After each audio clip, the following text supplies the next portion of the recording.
अगर top counters की बात करें तो उसमें आपको आईटी काउंटर्स दिख रहे थे। आज क्या आपको फिर से आईटी काउंटर्स, क्योंकि शुक्रवार को फिर से नास्डैक से एक बड़ी मूव देखने को मिली। बड़े टॉप मूव्स कहां से, लीडरशिप कहां से आ सकती है? मेटल, आईटी और बैंक्स, क्योंकि एचडीएफसी बैंक, एचडीएफसी ट्विंस दोनों में स्ट्रॉन्ग डिलीवरी वॉल्यूम्स भी देखने को मिला है। तो क्या आज लीडरशिप इन तीन स्पेसेस में से किसी एक से आएगी या फिर ये तीनों की मूव देखनी होगी?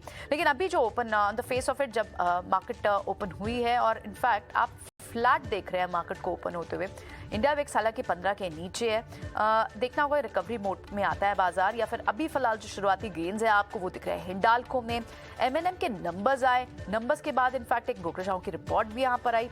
लेकिन स्टील काउंटर्स कौन से चल रहे हैं? टाटा स्टील में मूव दिख रही है, जेएसडब्ल्यू स्टील चल रहा है और इनफैक्ट ऑटो पैक में आपको टू व्हीलर स्पेस का बजाज ऑटो, आयशर मोटर और साथ ही टाटा मोटर्स के बुरे नंबर्स के बाद एक बड़ा डेंट झेलने के बाद अब रिकवरी मोड पर दूसरा दिन है जब टाटा मोटर्स आपको दिखाई दे रहा है। इसके अलावा कोटक महिंद्रा बैंक और इंडसइंड बैंक, यानी बैंक्स में वो दो बैंक जो ज्यादा अभी तक मूव नहीं दिखा रहे थे वो आपको ऊपर दिख रहे हैं इस वक्त as compare to the other banks in the space. Bank Nifty में इनफैक्ट अभी आपको लगभग 60 ऑड पॉइंट्स का डेंट दिख रहा है। निफ्टी हरे निशान में है और एट द सेम टाइम यहाँ लूजर्स का हाथ से निकल कर आ रहा है। फार्मा स्पेस आपको फिर से बैकफुट पर दिख रहा है। डॉक्टर रेड्डी, डिविस लैब, ये आपको सन फार्मा, इनमें आपको शॉर्ट पोजीशन दिख रही है इस वक्त, ये आपको नेगेटिव दिख रहे हैं।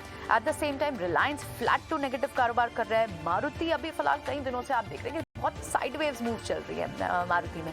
इसके अलावा एसबीआई आपको नीचे दिख रहा है। तो क्या मूव्स जिन स्टॉक बाकी है बैंक्स में, इंडसइंड, कोटक बैंक, इनमें मूव आएगी? क्या इनमें तेजी और बढ़ेगी दिन के दौरान?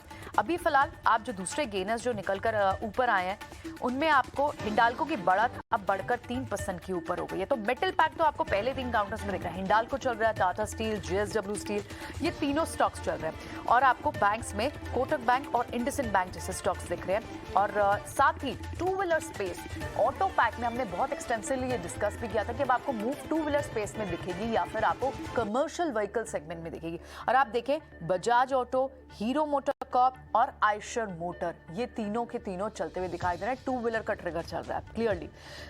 डिम्पी से एक बार समझते हैं कि वो मिड कैप में, एफएनओ में क्या इंटरेस्टिंग चीजें देख रहे हैं। डिम्पी,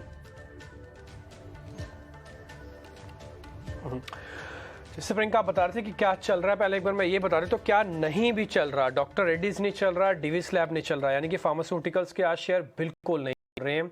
भले आपका एडवांस डिक्लाइन 1000 के ऊपर क्यों ना हो, आज सन फार्मा भी बकायदा लाल निशान में है। और इसके अलावा अगर आप नेक्स्ट 50 की कैटेगरी में आ जाएंगे, वहां पर भी सबसे ज़्यादा टूटने वाला शेयर वो फार्मास्यूटिकल्स का ही है। एक बार अरविंदो फार्मा भी आप दिखा सकते हैं, करीब 6% की यहाँ पर भी गिरावट है। एल्केम के अंदर भी गिरावट आपको देखने को मिल रही है, करीब 4% के आसपास की। बायोकॉन बकायदा लाल निशान में है। तो आज ज़्यादातर फार्मास्यूटिकल कंपनी थोड़ा नीचे है। कुछ वजह इसमें रुपए का भी आप काउंट कर सकते हैं, क्योंकि 3 तारीख को रुपया था 83 रुपया, अब है रुपया 80 रुपया। जो कन्वर्जन इनको मिलता है डॉलर रुपये के अंदर वो 3 रुपया कम हो गया है, यानी कि एक डॉलर के मुकाबले जो पहले 83 रुपये मिलते थे अब 80 रुपये मिला करेंगे। तो ये इनके फेवर की बात नहीं है। अभी भी आप देख पा रहे हैं आज अच्छी रिकवरी फिर से 16 पैसे की हमको रुपये के अंदर होती हुई दिखी है।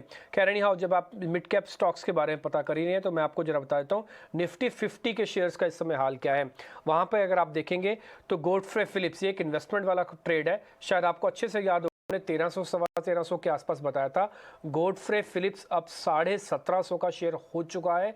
3.5% की बढ़त के बाद ये 1750 से 1800 तक का जो टारगेट था पूरी जर्नी इसने पा ली है। इंडिया बुल रियल एस्टेट के नंबर अच्छा है थे, प्रॉफिटेबिलिटी इसकी अच्छा ही है, रेवेन्यू उतना ठीक नहीं था, शेयर 3.5% ऊपर है। इसके अलावा अगर आप हिंदुस्तान जिंक देखेंगे वो भी ऊपर है और मनापुरम फाइनेंस जिसके बारे में मैं थोड़ी देर पहले आपको नोटिस करवा रहा था वो शेयर भी 3-3.5% ऊपर है।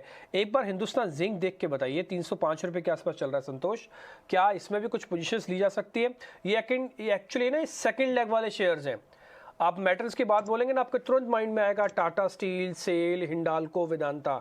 जब आप और गौर फरमाएंगे ना थोड़ा, फिर आप हिंदुस्तान जिंक, कॉपर पे चले जाएंगे। तो इसलिए थोड़ा सेकंड लेग में चलने वाले हैं। तो हिंदुस्तान जिंक कितना ठीक लग रहा है आपको?